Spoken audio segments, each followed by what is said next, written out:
Good morning, good afternoon, good evening. कैसे हैं आप लोग सब? हम लोग अपने सैलरी के फर्स्ट लेक्चर कर चुके हैं। अब हम लोग सैलरी के नेक्स्ट लेक्चर पे जा रहे हैं और इस लेक्चर में हम लोग सैलरी का सिग्निफिकेंट पोर्शन कवर करेंगे।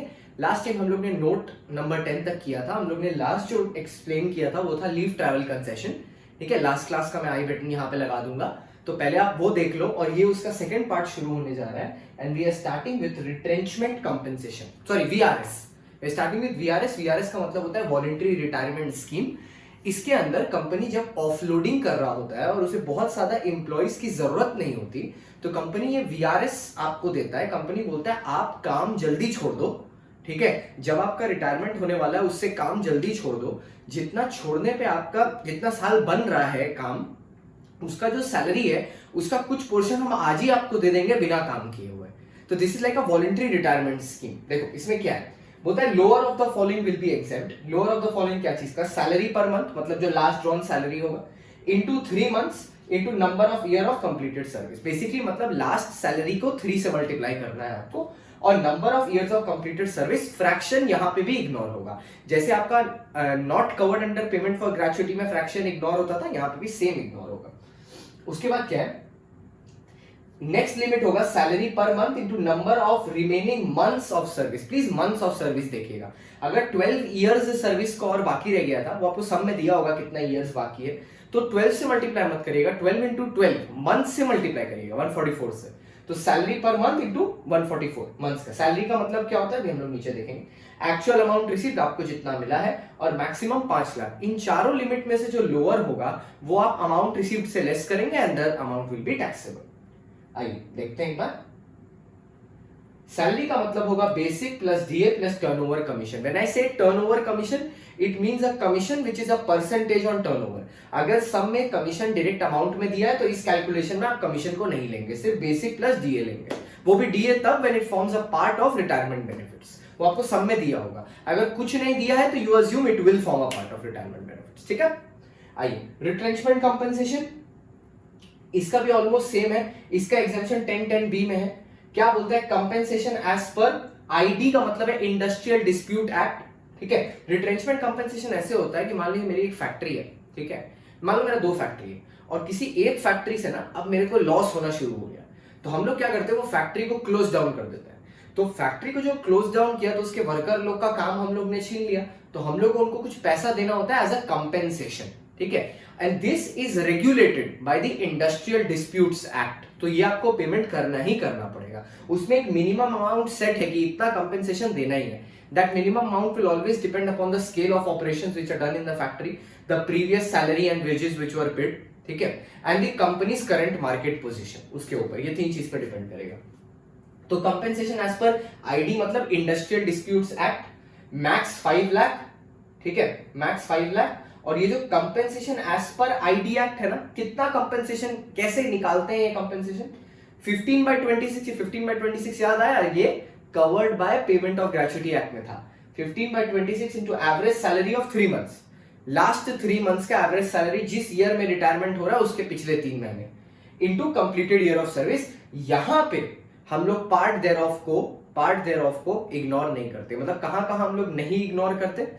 कवर्ड बाय ग्रेचुइटी एक्ट में नहीं करते और रिट्रेंचमेंट कंपेंसेशन में नहीं करते, क्योंकि कंपनी छोड़ के जा रहा है।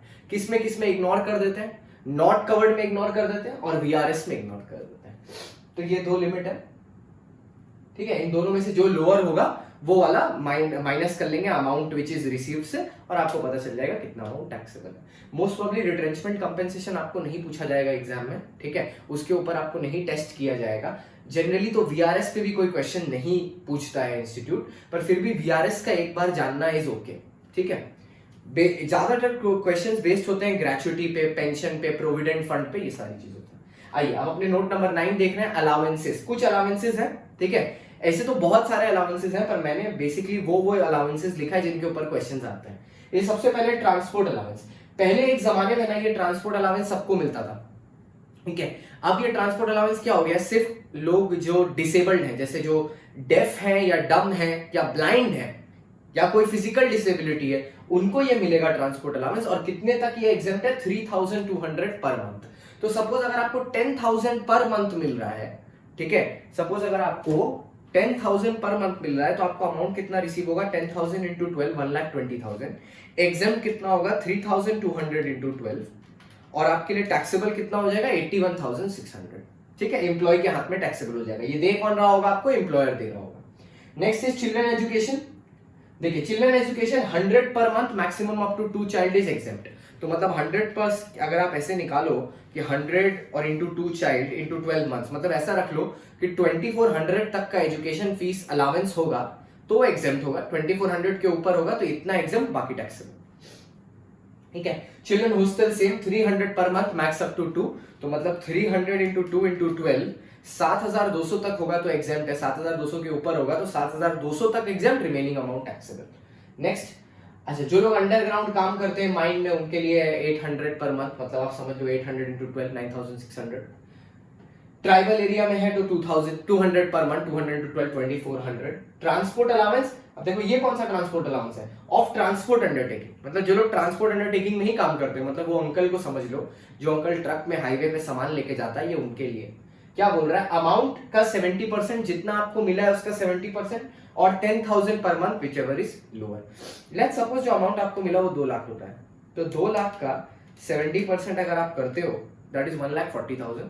ठीक है, 1,40,000 और 10,000 इंटू 12 1,20,000, दोनों में से लोअर कौन सा है 120, तो आपको मिला कितना था 2 लाख, तो 2 लाख माइनस 120, सॉरी हाँ 2 lakh minus 120, 80,000 will be your taxable transport allowance, आपकी सैलरी में इंक्लूड हो जाएगा और टैक्स हो जाएगा। Next is tour allowance, conveyance allowance, uniform allowance, daily allowance, helper allowance, research allowance. ये सब अलाउंस की खास बात क्या है, अगर आपने इसको यूज किया जिस पर्पस के लिए आपको ये अलाउंस दी गई थी तो फिर ये एग्जेम्प्ट है पूरा पूरी। ठीक है, जैसे ऊपर वाले में तो एक अमाउंट फिक्स था, अमाउंट तक एग्जेम्प्ट, अमाउंट के ऊपर टैक्सेबल, यहां पे क्या है पूरा पूरी एग्जेम्प्ट होगा, tour, conveyance, uniform, daily allowance, helper, research. अगर आपने उसको उसी पर्पस के लिए यूज किया, यूनिफॉर्म लेकर यूनिफॉर्म के लिए यूज किया तो वो पूरा एग्जेम्प्ट होगा। जैसे मान लो अगर आपको यूनिफॉर्म का अलाउंस मिलता है 500, बच्चे लोग जो एनसीसी में होंगे उनको ये पता होगा कि यूनिफॉर्म के जैसे मान लीजिए आपको अलाउंस मिलता है 500 पर मंथ, तो 500 पर मंथ के हिसाब से 6,000 रुपया हुआ। अगर आपने पूरा 6,000 रुपए यूनिफॉर्म के ऊपर खर्चा किया, नो टैक्सेबिलिटी। 7,000 किया तो भी नो टैक्सेबिलिटी। लेकिन अगर आपने 3,000 खर्चा किया तो 3,000 बाकी का टैक्स हो जाएगा। ठीक है, तो इसको आप इस हेडिंग में डाल सकते हो, it is exempted up to use. फिर एक अलग से मैंने ये लिखा हुआ है एचआरए वाला, ये एचआरए का फुल फॉर्म है हाउस रेंट अलाउंस। आप अगर घर पे रहते हो, कंपनी आपको घर दिया और उस पर आप रेंट पेमेंट कर रहे हो, ठीक है, तो जो रेंट आप पेमेंट करो, सॉरी मैंने ये गलत बोल दिया, कंपनी ने आपको घर दिया। बेसिकली ये होता क्या है, मान लो जैसे मैं एक स्टेट से दूसरा स्टेट ट्रैवल कर रहा हूँ, तो मैं कंपनी को बोलूंगा कि मैं वहां किसी को नहीं जानता और मेरे को रहने के लिए एक जगह चाहिए, अगर आप जगह नहीं दे सकते तो एटलीस्ट मेरे को रेंटल दे दो।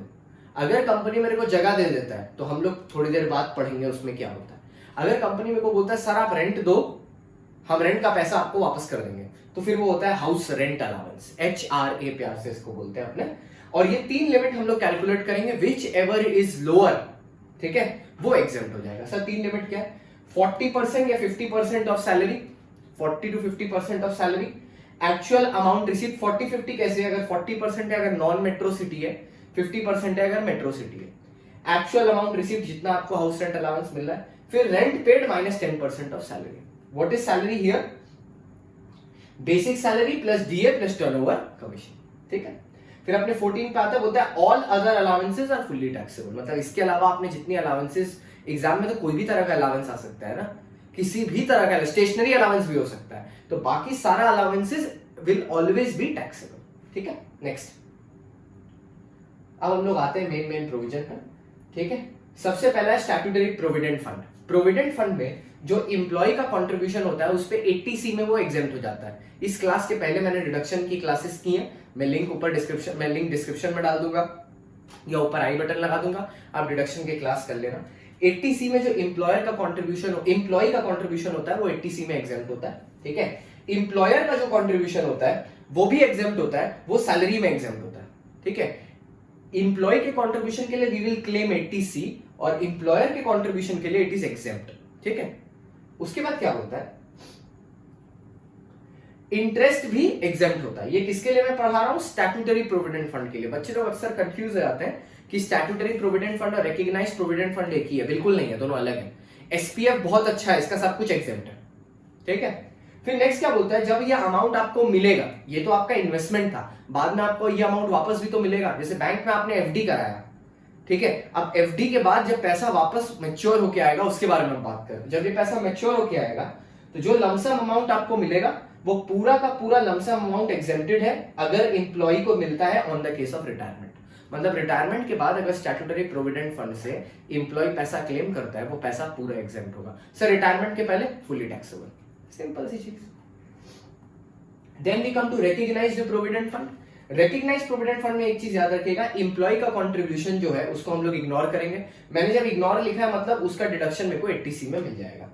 इंटरेस्ट जो है वो 9.5% तक एग्जेम्प्ट होगा। मतलब आपको एग्जाम में दिया कैसे होगा, ₹6,000 interest was received on provident fund at the rate 12%। तो आप निकालोगे कैसे, अगर 6,000 12% होता है तो 9.5% कितना होगा, तो आप कैसे निकालोगे, ये कैसे निकाल सकते हो, 6,000 ठीक है डिवाइडेड बाय, मैंने कितना बोला 12% ना, 12 इंटू 9.5 कितना आ रहा है 4750, मतलब 9.5 इज 4750, तो 4750 एग्जेम्प्ट होगा। इसको आप 6000 से माइनस कर लो, बाकी 1250 विल बी टैक्सेबल, ठीक है।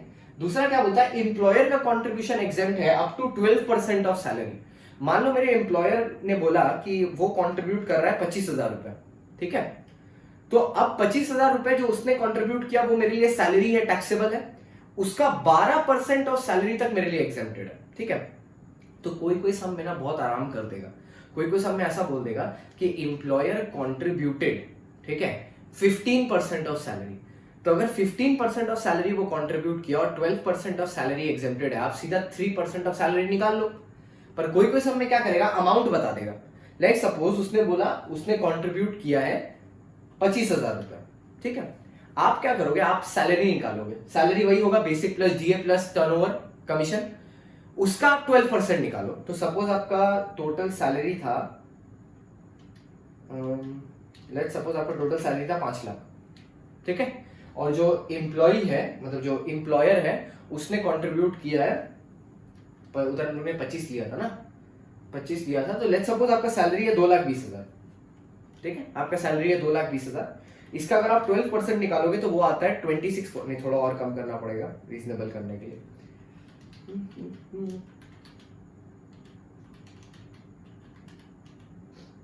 हाँ लेट्स टेक आपका सैलरी 2 लाख रुपए, ठीक है, तो अगर आप 2 लाख का 12% निकालो तो इट विल कम टू 24,000, लेकिन एम्प्लॉयर ने कंट्रीब्यूट कितना किया 25, तो 25 माइनस 24 1,000 रुपए will form a part of your salary और उस पर आपको टैक्स देना पड़ेगा। किसको देना पड़ेगा, एम्प्लॉय को देना पड़ेगा, ठीक है, तो 12% ऑफ सैलरी तक एग्जेम्प्टेड है। नेक्स्ट ये है recognised provident fund 80C।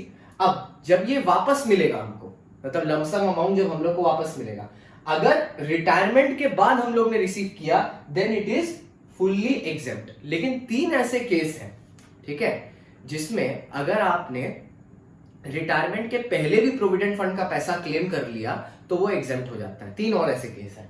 Sir क्या केस है, सबसे पहला, अगर एम्प्लॉय 5 साल या 5 साल से ज्यादा किसी कंपनी में काम कर ले, 5 और मोर इयर्स, तो उसको सीधे प्रोविडेंट फंड का पैसा मिल जाएगा और वो एग्जेम्प्टेड होगा, ठीक है। मतलब बेसिकली मेरे कहने का क्या मतलब है, अगर मेरा जो एम्प्लॉय है उसने अगर रिटायरमेंट के पहले पैसा निकाला तो वो टैक्सेबल, रिटायरमेंट के बाद निकाला एग्जेम्प्ट। लेकिन अगर रिटायरमेंट के पहले भी वो निकाल रहा है और उसने उस कंपनी में 5 साल पूरे कर लिए, ठीक है, 5 साल वो ऑलरेडी काम कर चुका है उस कंपनी में, देन वो पैसा एग्जेम्प्ट हो जाएगा, ठीक है, एम्प्लॉयमेंट के दौरान भी। पर 3 ऐसे केसेस हैं जिसमें ये 5 साल वाली रिक्वायरमेंट नहीं माननी होती, ठीक है, कि बिना 5 साल पूरे हुए भी अगर एम्प्लॉयमेंट के दौरान आपने पैसा निकाल लिया तो भी वो एग्जेम्प्ट हो जाएगा। ये ट्रिक क्वेश्चन की तरह आ सकता है, एमसीक्यू में आ सकता है, या रिटन क्वेश्चन में भी आ सकता है 2-3 नंबर के लिए। तो क्या वो 3 केसेस हैं, बोलता है अगर एम्प्लॉय हैज रिटायर्ड, ठीक है, ड्यू टू इल हेल्थ, उसको रिटायर करना पड़ गया, जबरदस्ती रिटायर करना पड़ गया ड्यू टू इल हेल्थ, मतलब क्या हो गया, उसका मेंटल स्टेबिलिटी हिट हो गया, तो अब तो काम कर नहीं पाएगा। या क्या हुआ, employee retired, business shut down, business ही शट डाउन हो गया, ठीक है। और तीसरा क्या है, एम्प्लॉय एक कंपनी से रिटायरमेंट लिया और बैलेंस अपना ट्रांसफर करा लिया दूसरा कंपनी में, ठीक है, and balance transfer to the new employer. तो ऐसे केस में अगर जो बैलेंस जो ट्रांसफर हुआ है, इस ट्रांसफर को आप टैक्स नहीं कर सकते, because transfer is not withdrawal. ठीक है, तो ये 3 केसेस आप लोग एक बार फिर से देख लो सामने अपने। बोलता है इन हेल्थ, बिजनेस शटडाउन, और तीसरा है ट्रांसफर टू न्यू एम्प्लॉयर। ठीक है, इसका मैं हेड। ठीक है, अच्छा ये जो अनरिकॉग्नाइज्ड प्रोविडेंट फंड है, इसका नोट यहाँ पे दिया है, आप पढ़ सकते हो इसको। एक्चुअली क्या है अनरिकॉग्नाइज्ड प्रोविडेंट फंड यूआरपीएफ जो है, एक तो इसके ऊपर क्वेश्चंस नहीं पूछे जाते, दूसरा बहुत सारे मटेरियल्स में ये इंक्लूडेड नहीं होता। तो मैंने बस यहाँ पे लिख दिया है, अगर आपको इससे रिलेटेड कोई क्वेरी हो, हालांकि बहुत सिंपली लिखा हुआ है कि क्या एग्जाम्प्ट है, लमसम का क्या ट्रीटमेंट होगा, आप एक बार देख लेना नोट से। अगर आपको दिक्कत हो तो आई एक्सप्लेन, हालांकि इसमें दिक्कत होने का कुछ है नहीं, it's very plain and simple written. Same with superannuation fund. ठीक है, मोस्ट बुक्स में तो इसका जिक्र भी नहीं है, तो आप चाहें तो इसको इग्नोर भी कर सकते हैं। ठीक है, पर एक बार रीड कर लीजिएगा तो better. We come to our next topic जो है परक्यूजिट। ठीक है, परक्यूजिट का मतलब क्या होता है, जैसे अलाउंस होता है cash, perquisite can be cash as well as kind. ठीक है, perquisite is the extra benefit with salary and perquisites are also taxable. लेकिन परक्यूजिट को टैक्स करते समय आपको एक बात का ध्यान में रखना है, जैसे मान लीजिए जो भी परक्यूजिट आपको एम्प्लॉयर देगा उसका कुछ वैल्यू होगा। ठीक है, इनको हम प्यार से पर्क्स बुलाता है, इनका कुछ वैल्यू होगा, वैल्यू जैसे 20,000 होगा, 30,000 होगा, कुछ ना कुछ वैल्यू होगा इनका। ठीक है, अब अगर वो पूरा value is taxable in the hands of the employee या सैलरी, लेकिन अगर एम्प्लॉय ने कुछ पेमेंट कर दिया है सामने से, एम्प्लॉय ने अगर कुछ पेमेंट कर दिया है सामने से, तो फिर वो अमाउंट माइनस होके बाकी का अमाउंट विल बी टैक्सेबल। जैसे सपोज एक एक्स परक्यूजिट है, ठीक है, जिसका वैल्यू 20,000 है और एम्प्लॉय 5,000 पेमेंट कर देता है। ठीक है, तो 15,000 रुपए विल बी सीधा सीधा पॉइंट ब्लैंक 15,000 रुपए will be taxable for the employee. यहां पे बहुत सारे परक्यूजिट है, मैंने कोशिश किया सबको इंक्लूड करने का, पर अपने सब डिस्कस नहीं करेंगे क्लास में, इंपॉर्टेंट वाले डिस्कस करेंगे। इससे क्या होगा ना, रहेगा आपके पास सब, और आपको एग्जैक्टली पता होगा इंपॉर्टेंट कौन से एग्जाम पॉइंट ऑफ व्यू से। ऐसे मंथली मैंने यहाँ पे एक डिफरेंस बिटवीन कर दिया है छोटा सा, कि अलाउंस और परक्यूजिट में क्या होता है, आप एक बार देख लेना। हालांकि डिफरेंस इतना ही सही है कि अलाउंस में मंथली अमाउंट फिक्स्ड होता है कि आपको इतना ही मिलेगा हर महीना, अलाउंस है ना, ये आपकी पॉकेट मनी है अलाउंस। ठीक है, और परक्यूजिट क्या है, जो एक्स्ट्रा बेनिफिट आपको मिल जाता है, कभी मम्मी पापा दिवाली में ज्यादा पैसा दे देते हैं, या पापा से कभी तो 500 रुपया मांगा, पापा एक्स्ट्रा दे दिए, वो है परक्यूजिट, जिसकी आपको भनक नहीं है कितना पड़ेगा। ठीक है, अच्छा यहां पे बहुत सारे हैं, सब हेडिंग्स करके अब आते रहेंगे। सबसे पहला लीव ट्रैवल कंसेशन। ये लीव ट्रैवल कंसेशन क्या है, जो आपने पहले पढ़ा था, ठीक है, लीव से रिलेटेड, ये वो नहीं है, दोनों में बहुत फर्क है। यहां पे क्या है, लीव के साथ ट्रैवल लिखा है, मतलब यहां आप कहीं जा रहे होगे, उस कन्वेंस पे जो खर्चा हुआ है उसके बारे में हम लोग बात कर रहे हैं। ठीक है, तो आप अगर कहीं जा रहे हो तो 10(5) में वो एग्जेम्प्टेड है। कैसे, अगर आप बाय एयर जा रहे हो, ठीक है, तो वो एग्जेम्प्ट का कितने लिमिट तक है, lower of the following, actual expense या इकोनॉमी क्लास फेयर। अगर आप प्लेन से जा रहे हो तो इकोनॉमी क्लास एक होता है उसमें, तो इकोनॉमी क्लास का जो फेयर होता है या एक्चुअल एक्सपेंस, दोनों में से जो भी लोअर होगा वो एग्जेम्प्ट है। मानो आप बिजनेस क्लास में गए और आपकी टिकट का प्राइस 6,000 रुपए, हम लोग क्या करेंगे, एक्चुअल एक्सपेंस हो जाएगा 6,000, ठीक है, और आपकी इकोनॉमी क्लास की टिकट 2,000 की, आपको एग्जामिशन कितना मिलेगा 2,000, तो 6,000 माइनस 2,000 4,000 रुपया विल बी टैक्सेबल। ठीक है, अब मान लो एम्प्लॉय उसमें से 2,000 रुपया और दे दिया एम्प्लॉयर को, तो 4,000 minus 2,000, remaining 2,000 will be taxable. ठीक है, अब travel by any other mode, किसी और मोड से ट्रैवल कर रहा है, जैसे क्या हो गया, रेलवे फैसिलिटी, अगर रेलवे से ट्रैवल कर रहा है एग्जेम्प्ट है, lower of the following, actual expense या फर्स्ट क्लास रेलवे फेयर। ठीक है, फर्स्ट क्लास रेलवे फेयर मतलब एसी कंपार्टमेंट का जो फर्स्ट क्लास फेयर होता है वो, इन दोनों में जो लोअर होगा माइनस रेलवे का प्राइस, वो आपके लिए टैक्सेबल है। ठीक है, यहां पे अगर आप रेलवे फैसिलिटी यूज कर रहे हो, ठीक है, ये बोल रहा है अगर रेलवे फैसिलिटी अवेलेबल ही नहीं है, प्लेन तुम अफोर्ड नहीं कर सकते, रेलवे है नहीं, तो बचा क्या, बस। ठीक है, तो अगर आपने रिकॉग्नाइज्ड ट्रांसपोर्ट फैसिलिटी लिया, मतलब वो बस से आप ट्रैवल कर रहे हो जो रजिस्टर्ड है, वोल्वो का बात कर रहे हैं हम लोग, तो एक्चुअल एक्सपेंस या Dulux class fair whichever is lower, उसको लेंगे, माइनस द अमाउंट जो आप क्लेम कर रहे हो कि इतना मेरा भाड़ा लगा, लेस करके will be taxable. Similarly recognised transport facility जो होता है, ठीक है,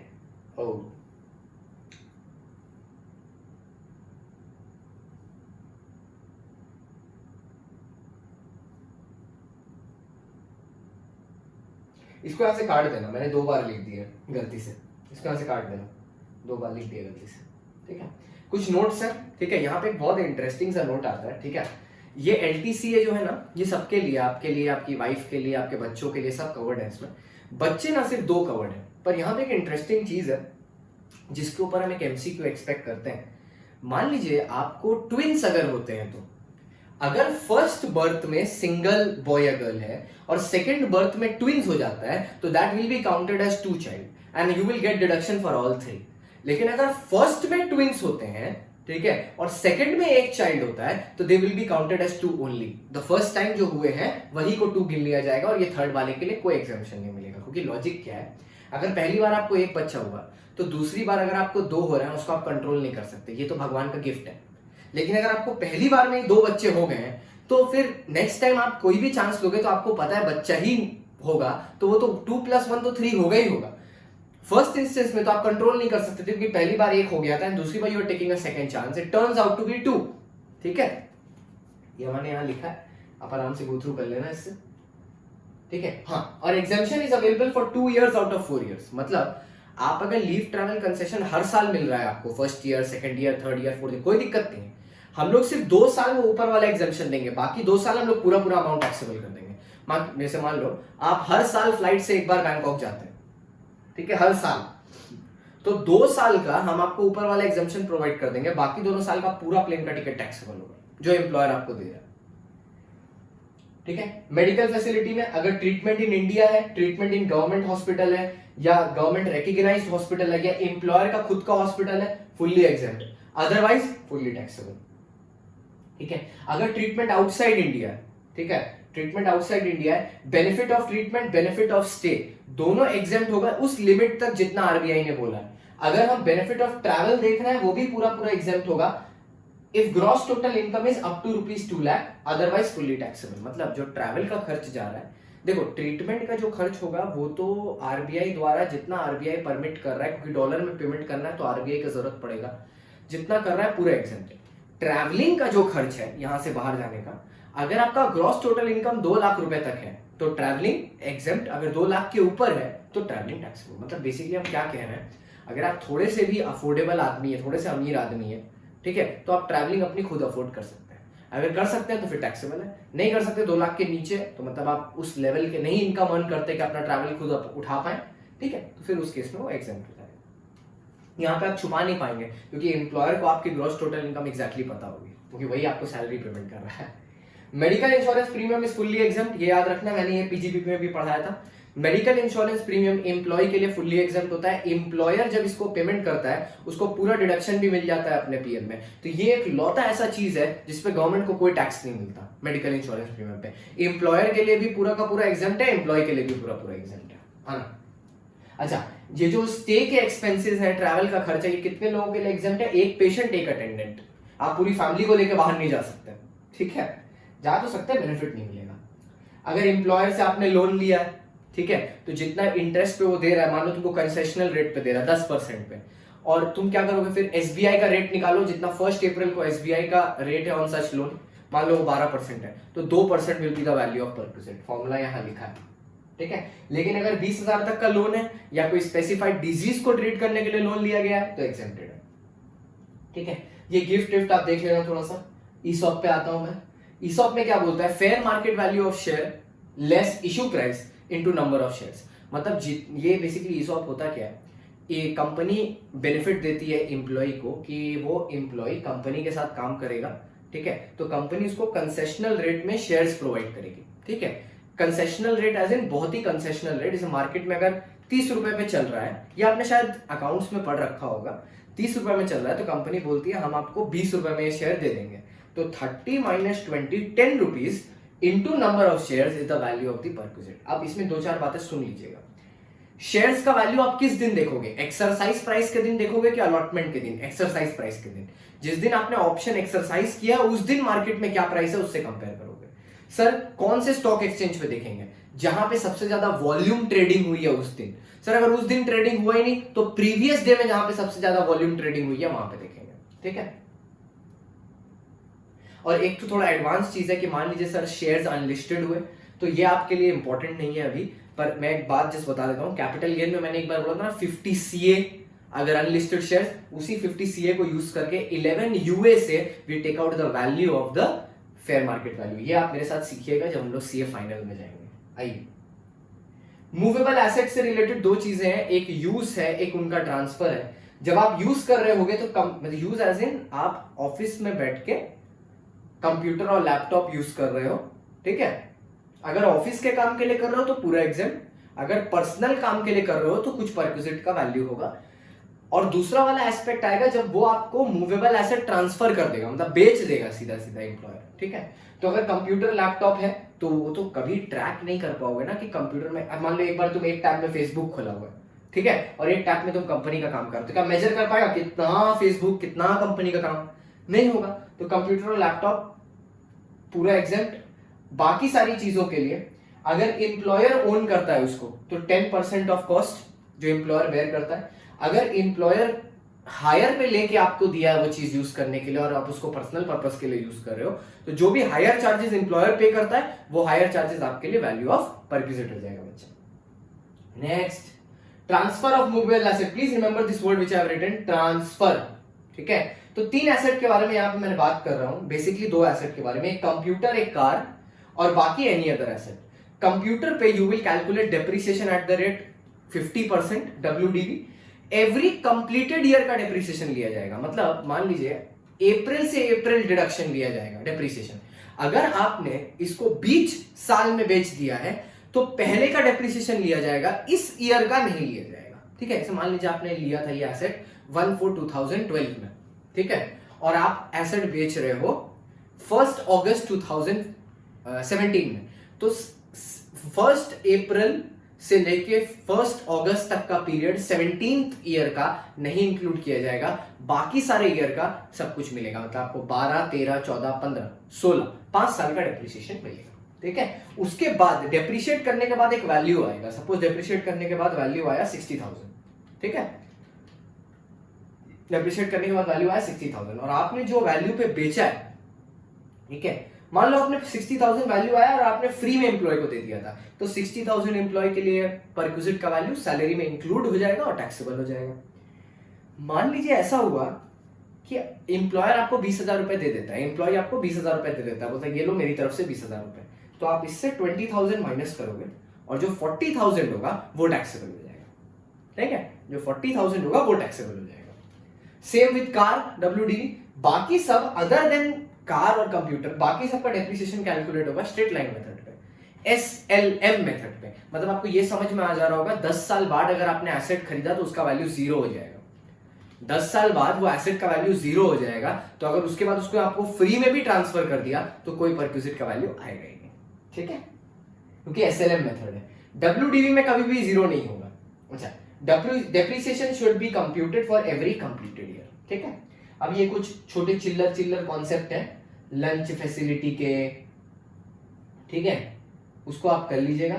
रेंट फ्री अकोमोडेशन पे आते हैं, ये दूसरा चीज है, ठीक है। मैंने बोला था ना 2 तरीके हैं, एक एम्प्लॉयर क्या करेगा आपको घर में रहने के, घर बोलेगा खुद खोज लो, रेंट का पैसा हम कंपेंसेट कर देंगे, और दूसरे में क्या होगा एम्प्लॉयर तुमको रेंट फ्री अकोमोडेशन देगा, ठीक है।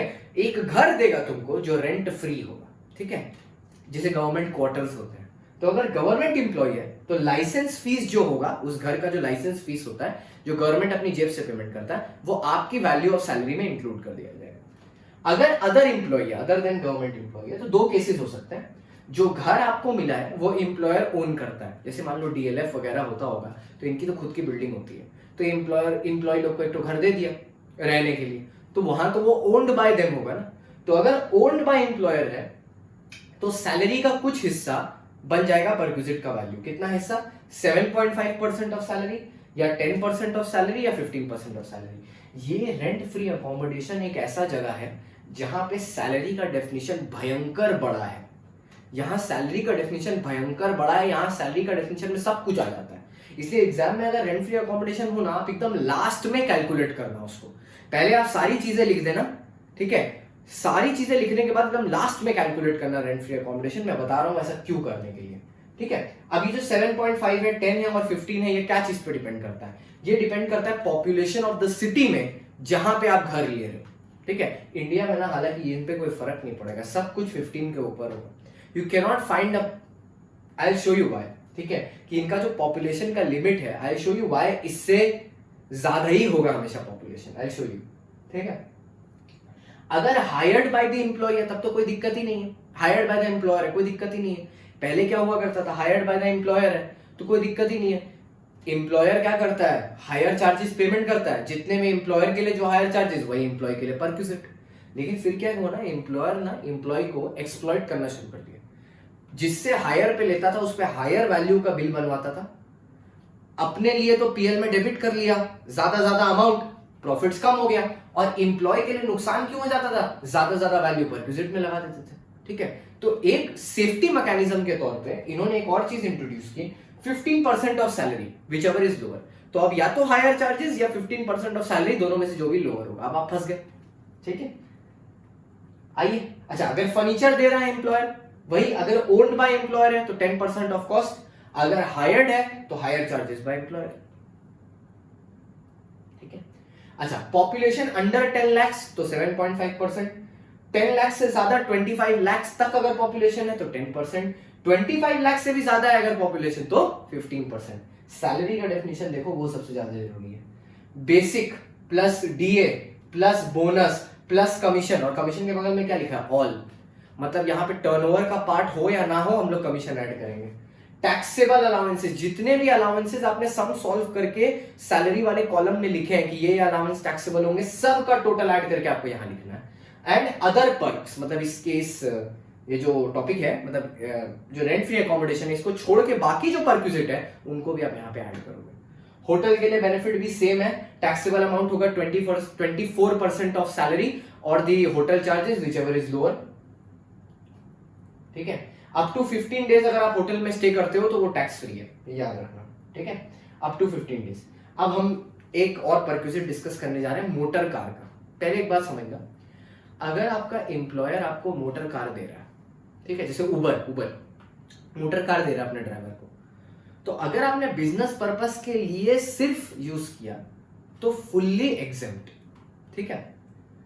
अगर आपने सिर्फ पर्सनल पर्पस के लिए यूज किया तो हम लोग क्या करेंगे, अगर ओन्ड बाय द एम्प्लॉयर है वो गाड़ी, जैसे मान लो उबर अपना गाड़ी खुद खरीदता है, ओन्ड बाय द एम्प्लॉयर, तो 10% ऑफ कॉस्ट ऑफ कार उठा के एम्प्लॉय का सैलरी में टैक्सेबल कर देंगे। जैसे मान लो 20 लाख का गाड़ी था और आपने पूरी अपने लिए यूज किया, तो 20 लाख का 10% 2 लाख रुपए को इनकम में इंक्लूड कर दिया जाएगा। अगर एम्प्लॉयर खुद हायर पे लिया हुआ है गाड़ी, जैसे उबर तो यही करता है ना, दूसरे लोगों से हायर पे लेता है गाड़ी और फिर ड्राइवर से चलवाता है, अगर वैसा सिचुएशन है तो जो भी हायर चार्जेस है, ठीक है, हायर चार्जेस है बाय एम्प्लॉयर, वो पेमेंट हो जाएगा, ठीक है। हायर चार्जेस जो है वो पेमेंट हो जाएगा पर्सनल पर्पस के लिए, ठीक है।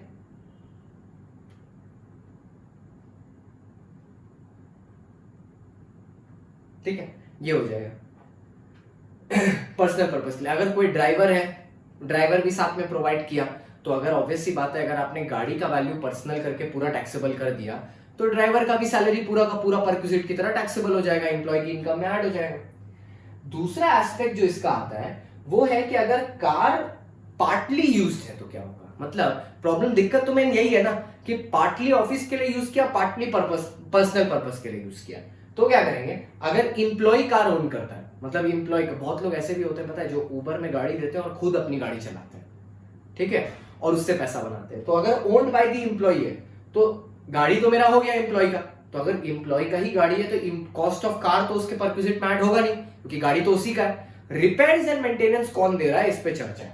मान लो अगर रिपेयर एंड मेंटेनेंस भी एम्प्लॉय खुद दे रहा है, पेट्रोल खुद भरा रहा है, एक्सपेंस खुद कर रहा है, तो कुछ भी परक्यूजिट का वैल्यू नहीं होगा, इट विल बी जीरो। लेकिन अगर एम्प्लॉयर दे रहा है तो ऐसे केस में क्या होगा, रनिंग एंड मेंटेनेंस का जो एक्चुअल एक्सपेंस होता है वो माइनस 1800 पर मंथ या 2400 पर मंथ। जैसे 1.6 लीटर इंजन वाला अगर गाड़ी होगा तो 1800 पर मंथ, मतलब छोटा गाड़ी जैसे नैनो, i20 छोटा गाड़ी, और अगर बड़ा गाड़ी होगा जैसे BMW, वर्ना, ठीक है, और टोयोटा, कोरोला, ऑल्टिस, ये सब गाड़ियां होंगी तो 2400 पर मंथ। मतलब मान लो मैंने रनिंग और मेंटेनेंस एक्सपेंस 1,20,000 पेमेंट किया, ठीक है, एम्प्लॉयर ने, और मेरा बड़ा गाड़ी है तो 2400 इंटू 12 28,800 माइनस 1,20,000, 91,200 एम्प्लॉय की सैलरी में ऐड हो जाएगा एज पर क्यूजिट। ठीक है, अगर कार ओन्ड बाय एम्प्लॉयर है, एम्प्लॉयर खुद ओन कर रहा है गाड़ी, तो रनिंग एंड मेंटेनेंस एक्सपेंस कौन दे रहा है? मान लो एम्प्लॉय दे रहा है। ओन कौन कर रहा है? एम्प्लॉयर। रनिंग एंड मेंटेनेंस कौन दे रहा है? एम्प्लॉय। तो क्या ऐड करेंगे? सीधा सीधा सैलरी में ऐड कर देंगे जाके, माइनस नहीं करेंगे, ऐड कर देंगे जाके। 600 पर मंथ अगर 1.5 लीटर इंजन है, 1.6 लीटर इंजन है, और 900 पर मंथ, 900 into 12, ये सीधा वैल्यू ऑफ परक्यूजिट निकल के आएगा यहां से। ठीक है, बाकी सब में तो माइनस करके आता था, यहां सीधा निकल के आएगा। ठीक है, तो 600 पर मंथ, ठीक है, अप टू 1.6 लीटर इंजन, और ग्रेटर देन 1.6 लीटर इंजन होगा तो 900 पर मंथ। सिमिलरली यहां पे भी अगर हम लोग देखें, ठीक है, कि एम्प्लॉयर के लिए अप टू 1600 तो 1800 पर मंथ, ग्रेटर देन 1600 तो 2400 इनटू मंथ। ये कब है? जब एम्प्लॉयर रनिंग एंड मेंटेनेंस दे रहा। ठीक है, ऑब्वियस सी बात है, अगर एम्प्लॉयर का गाड़ी है और एम्प्लॉयर ही रनिंग एंड मेंटेनेंस दे रहा है तो परक्यूजिट का वैल्यू थोड़ा तो ज्यादा होगा। ठीक है, इसलिए परक्यूजिट का वैल्यू देखो 9 into 3 1800 और 2400, ऊपर भी 1800 2400 था, वो कब था? चलो बोलो बोलो जल्दी जल्दी बोलो बच्चा लोग, ऊपर वाला 1800 और 2400 कब था? ऊपर वाला 1800 और 2400 तब था जब जो गाड़ी था वो एम्प्लॉय का था और एक्सपेंस पेमेंट कर रहा था एम्प्लॉयर। ठीक है, आते हैं। अच्छा, ये ट्रांसपोर्ट, अच्छा ड्राइवर का सैलरी हमेशा 900 पर मंथ रहेगा, नॉर्मल परक्यूजिट के साथ ड्राइवर इंक्लूड हो जाएगा। लेकिन अगर एम्प्लॉय ने खुद ही ड्राइवर को पेमेंट किया तो परक्यूजिट का वैल्यू 0 होगा, 0। ठीक है, ये ट्रांसपोर्ट फैसिलिटी वाला थोड़ा देख लीजिएगा, एजुकेशन फैसिलिटी वाला सेम। ठीक है, अच्छा एग्जाम यहाँ पे मैंने केस लॉ को कोट किया, Delhi public school versus CIT. या एजुकेशन फैसिलिटी में क्या बोलते हैं कि अगर एम्प्लॉय के चिल्ड्रन को एजुकेशन प्रोवाइड कर रहा है एम्प्लॉयर, तो 1000 रुपया पर मंथ तक अगर फीस है तो एग्जेम्पशन फुल्ली होगा। अगर 1000 रुपया से ज्यादा है तो ये कोई स्टैंडर्ड डिडक्शन नहीं है कि आपको इतना मिलेगा ही मिलेगा। जैसे एचपी में वो जो 30% हम लोग एनईवी से माइनस करते हैं वो स्टैंडर्ड डिडक्शन है, वो आपको मिलेगा ही मिलेगा। यहाँ पे ये this is not a standard deduction. तो 1000 पर मंथ है अगर तो एग्जेम्प्ट है, अगर 1000 पर मंथ से एक भी रुपया ज्यादा है तो फुल्ली टैक्सेबल। मतलब क्या है, मान लो अगर 1200 रुपया फीस है तो 1200 इंटू 12 14,400, पूरा 14,400 टैक्सेबल है, 1000 इंटू 12 एग्जेम्प्ट नहीं होगा। ठीक है, आइए, और केस लॉ का नाम है Delhi public school versus CIT. Gas, electricity वगैरह ये सब फुल्ली टैक्सेबल होता है। कुछ ऐसे परक्यूजिट होते हैं जो हमेशा फुल्ली एग्जेम्प्ट होंगे, जैसे टेलीफोन या मोबाइल का बिल। अगर आपके मोबाइल का बिल एम्प्लॉयर कंपेंसेट करता है, पूरा एग्जेम्प्ट होगा, पर्सनल हो या बिजनेस के लिए। स्कॉलरशिप ऑफ एम्प्लॉइज चिल्ड्रन, ठीक है, बहुत सारी ऐसी आजकल बिजनेसेस होते हैं या कंपनीज होती है जहां अगर आप एनरोलमेंट करो, जैसे विप्रो का मैंने देखा था ये, कि अगर उनके एम्प्लॉइज हैं, आप वहां पे काम करते हो, तो अगर आप फर्दर एजुकेशन प्राप्त करना चाहते हो, फर्दर पढ़ना चाहते हो, तो आपको यही लोग वो बेनिफिट प्रोवाइड कर देंगे। आपकी फीस वगैरह सब कंपनी पेमेंट कर देगी for future education, which is very good. ठीक है, नेक्स्ट क्या बोलता है? Sale of goods. अगर एम्प्लॉयर एम्प्लॉय को कुछ गुड्स सेल करता है पर रीजनेबल प्राइस पे करता है तो कोई परक्यूजिट नहीं आता। रीजनेबल प्राइस एज ए, मान लो मेरा एक गारमेंट्स का शॉप है और उसमें मैंने एक आदमी को काम पे रखा है, वो एक दिन आके बोलता है सर एक तो चद्दर मेरे को भी चाहिए घर के लिए। अब उस चद्दर का कॉस्ट प्राइस मेरे लिए 600 है। ठीक है, अगर मैंने उसको चद्दर दी और वो बोलता है सर 600 आप मेरी सैलरी से काट लेना, तब ये पूरा एग्जेम्प्ट है, तब कुछ नहीं आएगा क्योंकि आपने रीजनेबल प्राइस पे उसको बेचा है। ठीक है, फ्री में देते तो 600 वैल्यू में बन जाएगा 600। Next, tax on non monetary perquisite. अगर कोई नॉन मॉनेटरी परक्यूजिट है उन पे जो टैक्स बनता है वो पूरा पूरी एग्जेम्प्ट है। 10(10)(c)(c) है इसका सेक्शन, 10 सबसेक्शन 10(c). ठीक है, नॉन मॉनेटरी परक्यूजिट पर।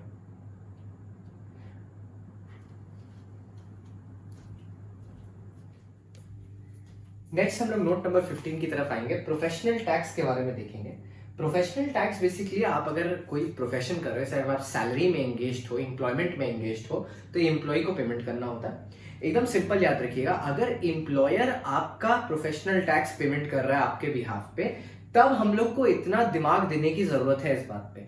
अगर हम अपना टैक्स खुद ही पेमेंट कर रहे हैं तो इतना दिमाग देने की हमको जरूरत नहीं है उस चीज पे। ठीक है, क्योंकि तब कोई एग्जम्पशन भी नहीं मिलेगा। जैसे बात क्या है, अगर एम्प्लॉयर पे करता है मेरा एम्प्लॉय का टैक्स तो क्या होगा, पहले हम लोग उसको टैक्सेबल करेंगे एज परक्यूजिट। क्योंकि उसके बिहाफ में मेरे को रिकम्पेंसेट हुआ।